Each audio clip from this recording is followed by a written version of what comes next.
Exciting day, man. I'm here with my brother Hagen Engler. Hagen, how you doing, brother? I'm good, eh? Nice Excellent, day. man. It's Freedom Day. I like it, man. It's Freedom Day, and we chose to be in the garden, just to enjoy a bit of the sun, right? That's Before it. we get into winter. Exactly. Yes, man. Oh, man, we had Morningside in South Africa, Joburg, man. We're actually neighbors. We're actually neighbors, man. And, the funny story about how this podcast actually happened, or I don't like to call it an interview, how this conversation happened is I was walking down and I was like, yo, Hag, man. So what do you do, bruv? And Hagen goes in and he's like, yeah, I write a bit. And I love this. Now you're going to see how all of these books ended up here. And Hagen talking about he writes a little bit, right? And I'm like, okay, so what do you write about, man? It's like, no, I used to be an editor for FHM. I'm like, oh, okay, well, that's a little bit. so I mean, I want to get into that, Hagen, man. Writing is such a prestigious thing to do, I look at writing as like one of the best ways to express yourself. I think it's also in some ways, I might be wrong, but I think the art of it is kind of dying out, man.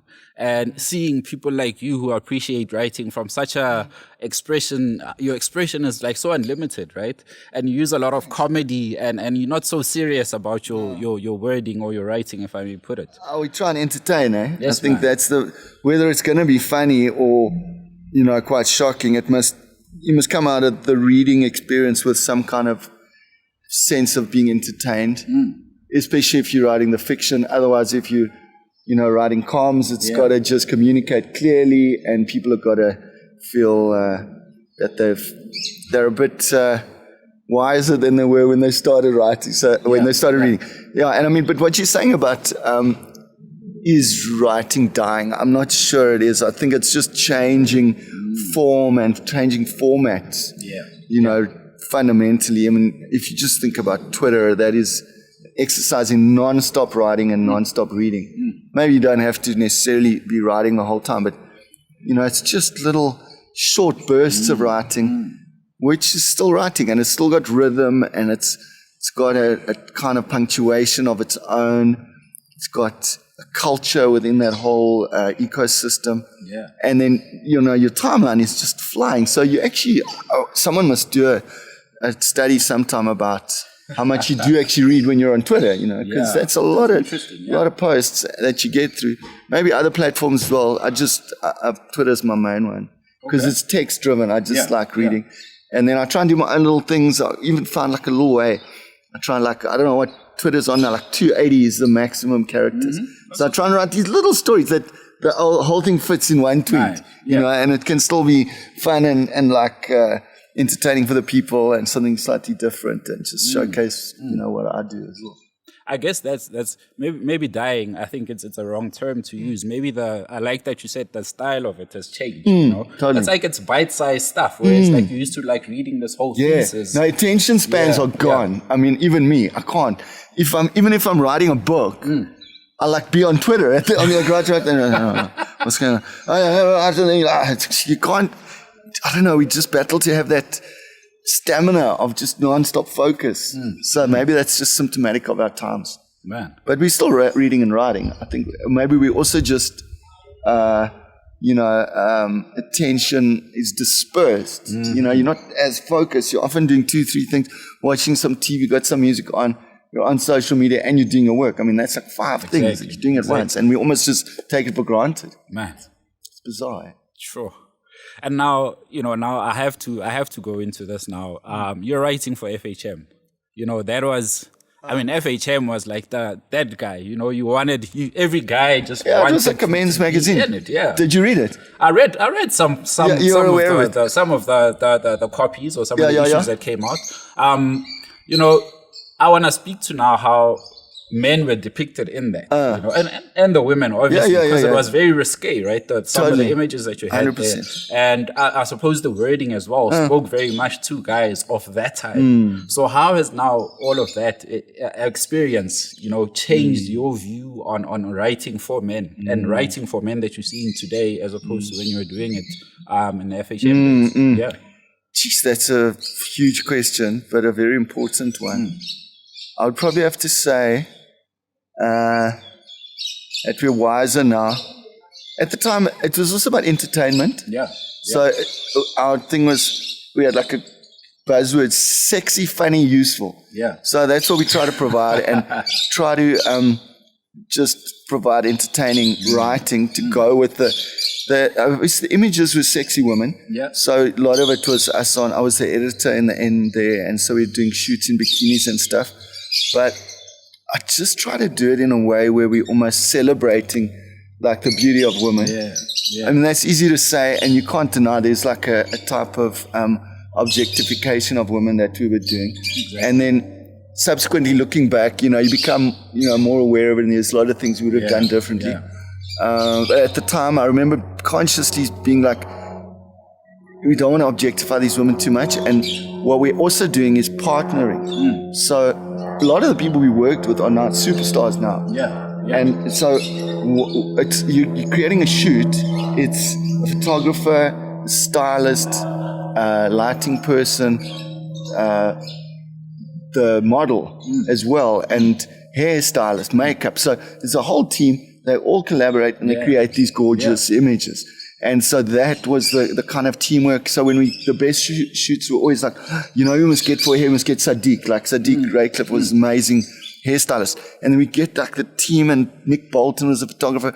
Okay, cool. And then, some of the people we shot, we were shooting Bonang back then when she was just coming up, Boiti. Gorgeous black woman. Also, I was trying to transition that thing from being a very white platform to showcasing all the gorgeous black women that there are, and then almost open the eyes of the white guys and also make the black guys feel invested in it, and just make everybody kind of feel like, hey, beauty is beauty, sexy is sexy. We can still do that and respect each other, which I still believe there is a way. And then the woman who we featured who did it best would be like, okay, this is a way for me to grow my career. So they used it as a stepping stone or something, and they went to the next stage. And, a lot of them are global now. Boiti's massive. Bonang is there. Kanyen Bao, people like that really just used it as a way to boost their profile. And of course now media's changed, and something like I guess Instagram is doing a lot of what we were doing then as a magazine. Exactly. But the principles are the same. It's just like also what we were talking about earlier, that idea of doing it yourself. Media's become disintermediated. So that means there's fewer things between the source of the content and the consumer. So you, as a model, you can create all your own content. Maybe you can hire a photographer, hair and makeup, and maybe you can have your own gear. And then you can run a Instagram account. You can build brand partnerships. You can get sponsorships, all of that. So this, sexy still sells. You can do it. And if a woman's doing it herself, there's no exploitation. She's actually showcasing her self in the way she wants to be showcased, So I like the way media's gone. In some ways, what we did at FHM was, part of the growth trajectory to what's happening now. So, it's interesting, and still just celebrating the beauty of women, which still needs to be done. Women are still gorgeous. Even despite the politics. Yes. And we can do it with respect and all of that. Yeah, man. Of course, men are beautiful as well. That's all of that. All of that. We see you guys too, man. Sure. Yeah, 100%. Oh man, I love that, man. And it's such a refreshing thing to say that men are beautiful. People look at that like, oh, that's so gay for you to say that. But now we got to get past that. And trans people, all of those people are beautiful, and there's glamour around all of that. So if I look back 10 years, that we weren't aware of that, and we had a lot of things to learn. I remember we'd make some flippant comment about trans people, and then someone, which I really appreciated, we had a lot of readers, so we'd have sometimes we'd sell 160,000 copies, and then but women are reading it, all kinds of people. So then this trans person got in touch and would be like, guy, that's not cool. Trans people are people too, and don't belittle us or marginalize our community. And I was like, actually, I don't know. I'm ignorant. I'm actually talking shit about stuff I know nothing about. And then this person actually started sending me images of their operation and stuff. Wow. So I was like, okay, wow, this is someone Wow. that feels so much about Yeah. who they are, and to make themselves align their body with the way they feel that they're going through this. So, I mean, in respect to all those communities, this just happens to be the path I've chosen. Yeah, man. And I mean, there's also nothing wrong with that, right? I mean, a lot of guys are also kind of feeling like I have to play down my guy to kind of allow others to be in a way. You I know? guess, yeah. You mean in terms of being attracted to women and things like that? Yeah, I think play maybe let me put that in this perspective, right? If I know gay people, for example, my friend suddenly comes out, he's gay, and I'm like, I can't associate with that because now it's gonna mean I'm gay in a way. Or yeah, but what if you are gay? I mean, and if you maybe like.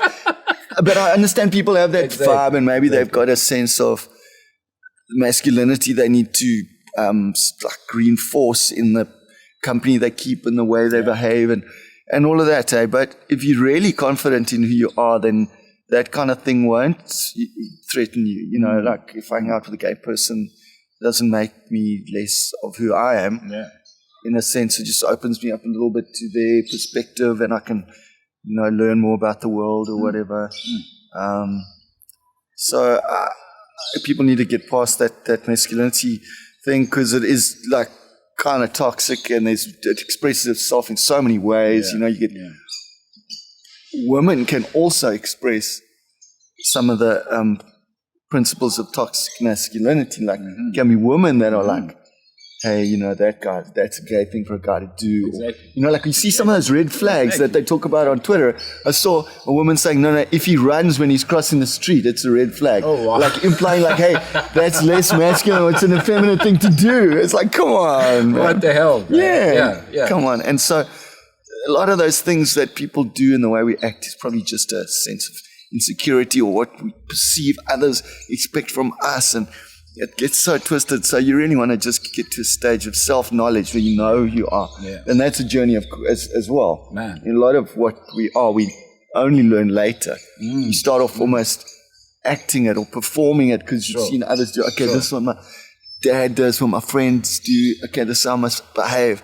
And then, or the things I must say and do. And sometimes that's quite offensive as well. But you've almost just kind of received it. And then later on, you need to probably start assessing it and deciding what you want to keep and what you want to change and how you want to grow, Sure. I love that, man. And now talking about, growing into your own now, I found this article, man, and I was just like, wow, like what what is Hagen talking about? What article is that? We're neighbors, and I've seen your daughter, know. Yeah. And when I saw your daughter, I was like, oh, okay, well, she doesn't look like, ordinary black, if I can call it that. So it's mixed race. There is a mix there of some sort. And you wrote this beautiful article, man, and I have to pull it up because marrying black girls for guys who aren't black, there's a funny twist to that as well, right? Yeah. Because it's like, well, we've seen interracial couples. It happens. Yeah. But then do we really understand like what happens in that world? Yeah. It's a complicated thing. Man, and you pulled out, some crazy themes. Some of it is really funny, and it's so true. It's like, it's shockingly true that, oh, jeez, man, I thought about it, but now that Hagen put it in those words, it's like, oh, shit, this is actually real. Yeah, I mean, it's also things like when I'm married into a black person's family, I was given an insight into black culture and a black community, which I hadn't had before. So it's probably things that you might just take for granted, but it's like from an outsider's perspective, to me, it's like, whoa, that's like different. And you're like, well, I guess, so those were just things that, and also just the thing of being a white person and a black person together. Yeah. Like the one thing, I mean, this was already about 10 years ago, so I've forgotten most of it. Yeah. But like, there was things like when we were shopping for the house, like me and my wife, there was this thing we called makabiso wabelung. It's like white people's prices. And so we would be like, if you go to the anywhere actually, but if you go to like Macro, we found like the black people get a bigger discount. So it's like a thing for me to go and lead, and then other things for her. They're like, this white guy's got money. So full price for him, full price. Wow, Or even other things like buying weed or something. It's like white dudes pay 200 rand and black people's like, no. It's like, Give it to me. Just give me some for free. Whatever. It's like, no.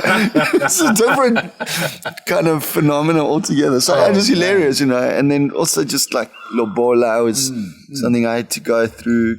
My family structure is just not the same as just the idea of having uncles, I've got uncles, but like not many, and dude, not necessarily the people you want to be speaking for you. So you had to make your own arrangements and get it done, So we managed to get married, and like turned out great, man.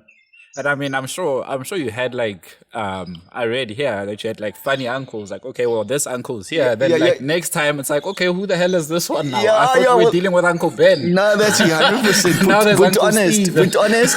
It started with but honest, and then later on. So it's like everybody you meet on the wife's side is like, okay, I'm the guy to speak to. Let's talk lobola, let's talk numbers, okay? And you're like, cool. At the time, I was like flying down from Joburg to PE to Rebecca. So meet this guy, okay, cool. Next time you fly down, no, it's another guy. No, I'm the guy.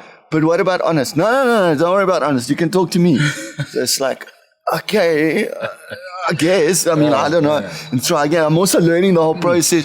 I'm sure I spoke to 3 for them. Then by the end, like 4 or 5 of them are there. Yeah. And you're like, ooh. Meanwhile, also the lady's she's totally been raised by a mom. Yeah. So it's like, should not be speaking to a mom. And then later on, we kind of found a way to almost deal with the mom, because that's the lady who's raised her. So, there's complexities that you're learning, eh? Sure. Interesting journey, eh? Man, you had a journey, man. Yeah, man. And I love that, before, on one of the interviews I watched, you said, you had to really kind of interrogate your attraction to this woman, right? Are you just attracted because you now objectifying? Yeah. Because, it's a black woman with like some ass or something. All of that. Like that whole thing, like wrestling with that. Are you fetishizing the person? Man. And then when you need to actually, because that applies to every relationship, like sometimes I say, like, what kind of people do you date, whatever. Yeah, like mostly black women. So then, are you dating them because they're black women? Man. Or is it like just something about the people you date is that they end up mostly being black women? Or is there something actually, I've had someone ask, like, what do you got against white women? And I think I'm like, okay, that's another big one. Wow. Probably there's things I don't enjoy about white women. But then also you can't generalize, because then it's like the opposite. You're almost like demonizing all white women because it's only been counted in some white women. Also, you can have this thing where you dating a black woman, but you never really get to know deeply as a person because you're so hung up on this blackness, her blackness, And is that really, obviously it's part of who she is, but it's not everything she is. Man. Also, it can be a thing in a person as well. Some people define themselves by their blackness.